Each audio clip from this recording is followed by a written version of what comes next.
The Forbidden's Gate Discovery Captain Marcus Kane stood at the bridge of the exploration vessel Horizon's Edge, watching the massive alien structure rotate slowly against the starfield. The ancient ring-shaped gateway pulsed with energy that made his instruments go wild. Beside him, his science officer, Lieutenant Zoe Parker, ran her fingers through her short red hair, a habit she'd developed when dealing with impossible readings. "Captain, the energy signature is unlike anything in our databases," Zoe reported, her voice tight with excitement and concern. "The aliens who built this technology are far beyond anything we've encountered." Marcus nodded grimly. 3 months ago, humanity had made first contact with the Zarian Confederation, a collection of 12 alien species that controlled this sector of the galaxy. The meeting had not gone well. Ambassador Vincent Cross had tried diplomacy, but the aliens viewed humans as primitive newcomers who should remain in their small corner of space. "Sir, incoming transmission from the Zarian fleet," Communications Officer Jake Morrison announced from his station. The young man's usual cheerful demeanor had vanished when the alien warships appeared. The main screen flickered to life, revealing Commander Vextar of the Zarian military. The reptilian alien scales shifted from deep blue to angry red as he spoke. "Human vessel, you have violated sacred space. The Nexus Gate has been forbidden to lesser species for 10,000 years. Withdraw immediately or face annihilation." Marcus stepped forward, his jaw set with determination. At 45, he had served in Earth's space forces for over 20 years, but nothing had prepared him for this moment. "Commander Vextar, we're explorers, not invaders. This gate could benefit all our peoples if we study it together." The alien commander's laugh was like glass breaking. "Benefit? Your species lacks the wisdom to understand such power. The last race that attempted to use the Nexus Gate destroyed 3 star systems before we stopped them. You will leave now." Dr. Rebecca Foster, the expedition's lead scientist, moved beside Marcus. Her brilliant mind had solved dozens of archaeological puzzles, and she couldn't hide her fascination with the ancient structure. "Captain, the energy readings suggest this isn't just a gateway. It's connected to something vast, possibly an entire network spanning the galaxy." The Zarian fleet began moving into attack formation. Marcus counted 15 warships, each one capable of destroying his single exploration vessel. Behind them, the Nexus Gate continued its eternal rotation, its mysteries calling to him like a siren song. "Sir, what are your orders?" asked Lieutenant Commander David Sterling, his tactical officer. The man's steady voice belied the tension everyone felt. Marcus looked at the gate, then at his crew. These were humanity's best and brightest, volunteers who had left Earth to push the boundaries of human knowledge. They had come too far to turn back now. "We're going through that gate," Marcus declared. "If the aliens won't share their secrets, willingly, we'll discover them ourselves." The bridge fell silent, except for the hum of the ship's engines. Everyone understood the implications of his decision. Through the forbidden portal, alien fleet opened fire the moment Marcus gave this order to advance. Energy beams lanced through space, but the Horizon's Edge had already begun accelerating toward the Nexus Gate. The ship's experimental engines, designed by Earth's top engineers, pushed them forward at speeds that surprised their pursuers. "Shields holding at 60%, Sterling reported as another volley struck their hull. "But we can't take much more of this, Captain." Dr. Foster worked frantically at her console, trying to decode the gate's activation sequence. Ancient symbols scrolled across her screen, their meaning just beyond her grasp. "I'm reading massive energy buildup in the gate's core. It's responding to our approach." The pursuing Zarian ships spread out, trying to cut off their escape routes. Commander Vextar's voice crackled over the communication system. "You fool! You don't understand what you're awakening. That gate has been dormant for millennia for good reason. Lieutenant Parker looked up from her sensors with wide eyes. Captain, I'm detecting something incredible. The gate isn't just a transportation device. It's reading our genetic code, our brain patterns. It's learning about humanity. Marcus gripped his command chair as the ship shook under another barrage. Through the view screen, the Nexus gate loomed larger, its inner ring beginning to glow with brilliant white light. Geometric. Patterns emerged within the aperture, forming complex mathematical sequences that hurt to look at directly. Warning, the ship's AI announced in its calm synthetic voice. Approaching unknown spatial anomaly. Recommend immediate course correction. Negative, Marcus replied firmly. Hold course. All hands, prepare for gate transit. Dr. Foster gasped, as symbols on her screen suddenly aligned. Captain, I've got partial translation of the gate's warning system. It's not just forbidden to lesser species because of danger. It's because the gate judges those who enter. It tests them. The first human ship pierced the event horizon of the ancient portal, and reality exploded around them. The horizon's edge stretched and compressed simultaneously as space-time twisted into impossible configurations. The crew felt their consciousness expand, touching something vast and ancient that dwelt within the gate's mechanisms. Marcus found himself standing in a realm of pure thought, facing entities of crystalline light. These were the architects, the beings who had built the Nexus gates eons ago. Their voices spoke directly into his mind. Why do you seek passage, young species? Your kind has barely left its birth world. Because we must, Marcus replied without hesitation. Humanity doesn't accept limitations imposed by others. We explore, we learn, we grow. That's who we are. The architects considered this. The Xerian Confederation claims authority over this sector. They would prevent your expansion. Then they'll have to stop us, Marcus said. But we won't be caged. Around him, his crew experienced their own trials. Dr. Foster faced impossible. Equations that challenged everything she knew about physics. Lieutenant Parker confronted simulations of first contact scenarios gone wrong. Each human was tested according to their nature, their fears, their greatest strengths. What the architects discovered amazed them. Where other species had sought power or knowledge for selfish gain, humans sought understanding for its own sake. Where others had tried to conquer or control, humans adapted and overcame. Most importantly, humans didn't abandon their companions. When faced with impossible odds, the test concluded, and the horizon's edge emerged from the gate into unknown space. Behind them, the portal sealed itself, cutting off the pursuing Xerian fleet. Before them stretched a network of similar gates, thousands of them, connecting distant regions of the galaxy. But they were not alone. Ancient automated defenses, dormant for millennia, began to activate in response to the first new visitors in ages. The ancient guardians awakened the moment the horizon's edge completed its transit. Alarms began blaring throughout the ship. Lieutenant Parker's sensors lit up like a Christmas tree as massive structures emerged from what had appeared to be empty. Space, cloaking fields dissolved, revealing a fleet of vessels unlike anything in human records. My God, Dr. Foster whispered, her face pale as she studied the readings. Captain, these ships are ancient beyond measure. The technology signatures suggest they've been waiting here for over 50,000 years. The Guardian vessels moved with fluid grace, their hulls shifting and flowing like liquid metal. They formed a perfect sphere around the human ship, neither advancing nor retreating. Then, without warning, a beam of pure information struck the horizon's edge, bypassing their shields as if they didn't exist.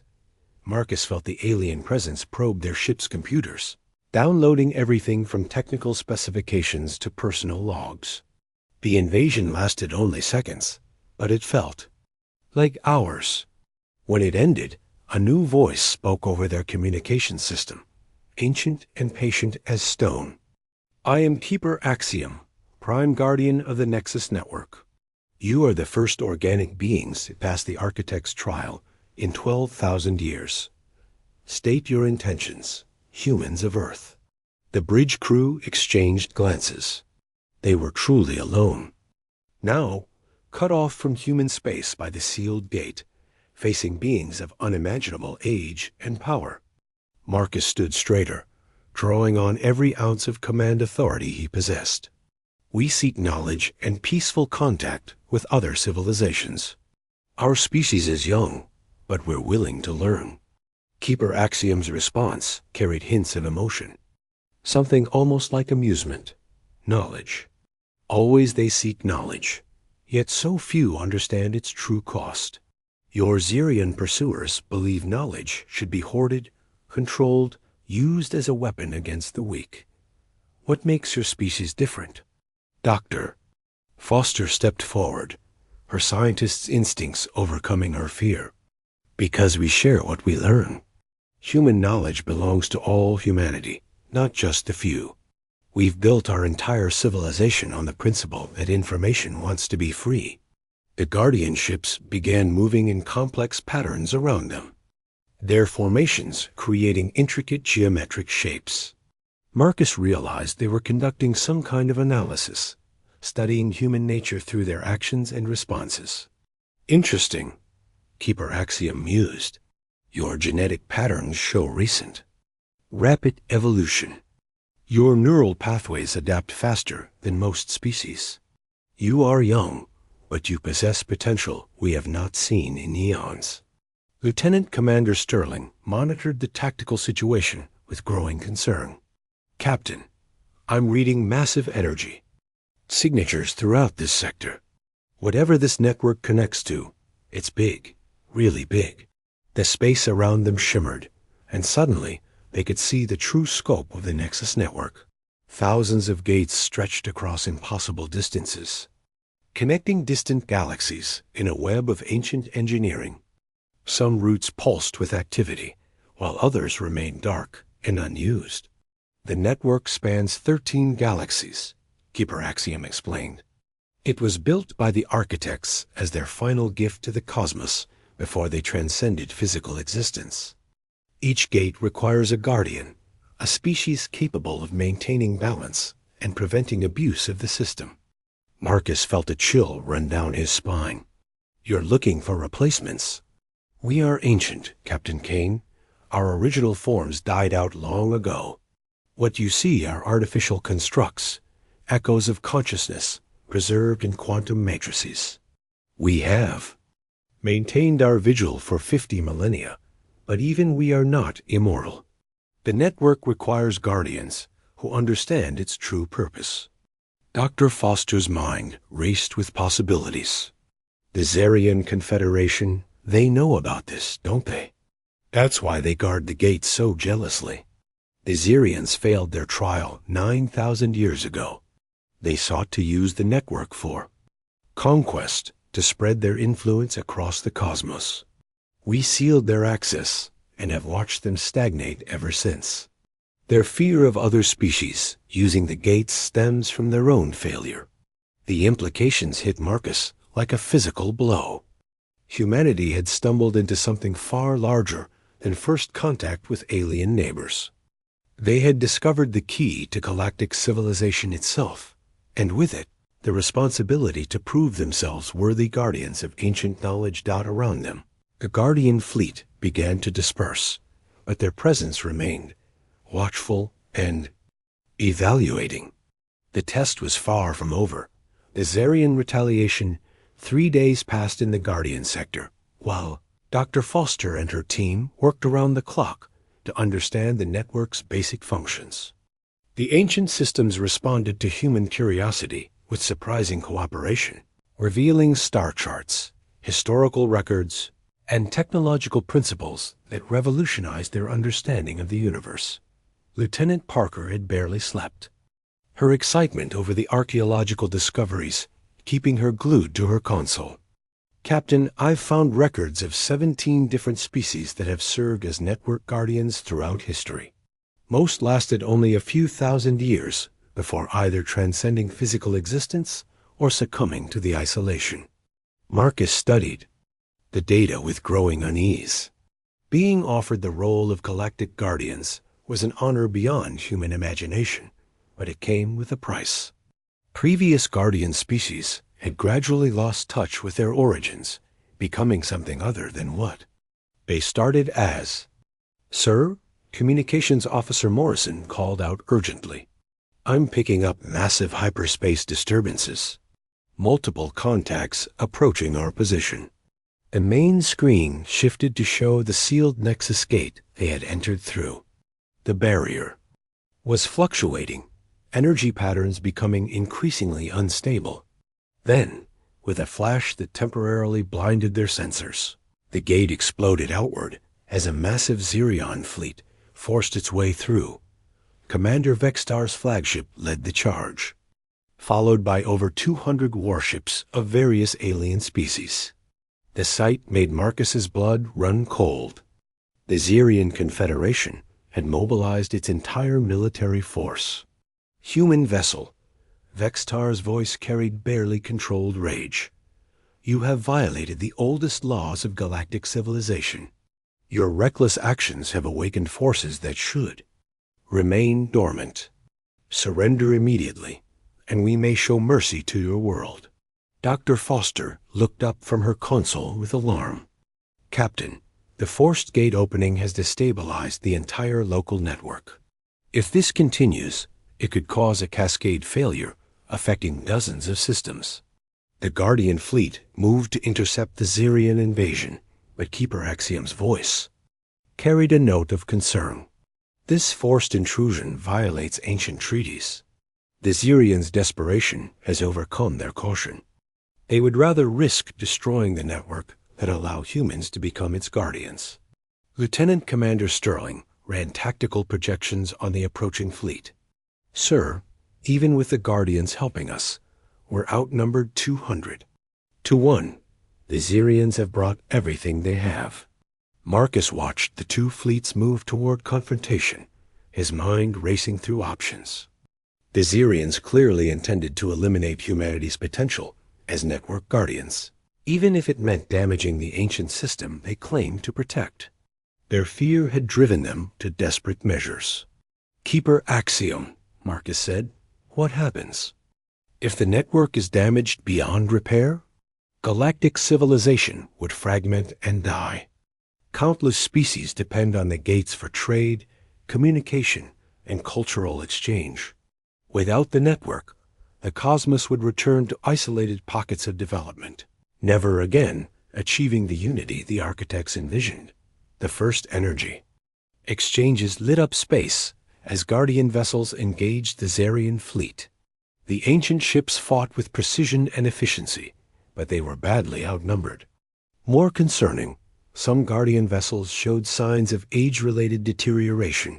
Their responses slower than they should have been. Dr. Foster made a discovery that changed everything. "Captain, I've accessed the network's emergency protocols. There's a fail-safe system designed to prevent exactly this kind of damage. But it requires authorization from a species that has passed the architect's trial." Marcus understood immediately. The decision fell to humanity, the newest species to earn the right to access the network. They could activate the failsafe and stop the battle, but doing so would permanently establish Earth as the network's primary guardian species. The weight of galactic civilization rested on his shoulders. Behind him, his crew waited for orders that would determine not just humanity's future, but the future of countless alien civilizations throughout the cosmos. The battle raged on, and time was running out. The return when Marcus emerged from the Forbidden Gate, the assembled alien representatives gasped in languages spanning dozens of species. He looked the same physically, but something fundamental had changed. His eyes held depths that seemed to reflect infinite space, and his movements carried a grace that suggested awareness beyond normal human perception. Dr. Voss rushed forward, her scanner beeping frantically at readings it couldn't interpret. "Marcus, you were only gone for 30 seconds, but the energy readings from the gate spiked beyond measurement. What happened in there?" Marcus smiled, and the expression somehow conveyed both profound sadness and unlimited hope. "I met our predecessors. The Vorthik didn't die. They evolved beyond physical existence. And they've been waiting for someone who could serve as a bridge between dimensions." The alien crowd erupted in dozens of forms of excited communication. Ambassador Quillen stepped forward, his telepathic abilities allowing him to sense the changes in Marcus more clearly than the others. "You have been altered," Quillen observed, his mental voice tinged with awe. "You carry knowledge that spans realities." "More than knowledge," Marcus replied, and as he spoke, the very air around him seemed to shimmer with possibility. "Understanding. The universe is far more vast and interconnected than any of us imagined. Physical reality is just one layer of existence." Commander Vextar's compound eyes reflected the new patterns of energy swirling around the human.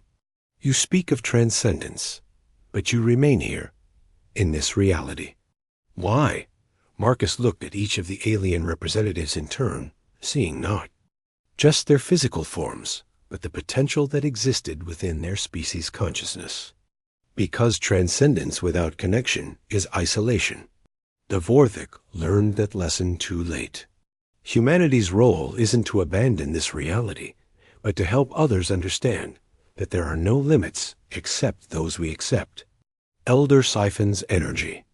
Form pulsed with colors that had no names in any language. "You suggest that fear itself has been holding back the evolution of consciousness across the galaxy." "Fear and the assumption that growth requires abandonment of what came before," Marcus confirmed. "But that's not true. We can expand our awareness while maintaining our connections to physical existence."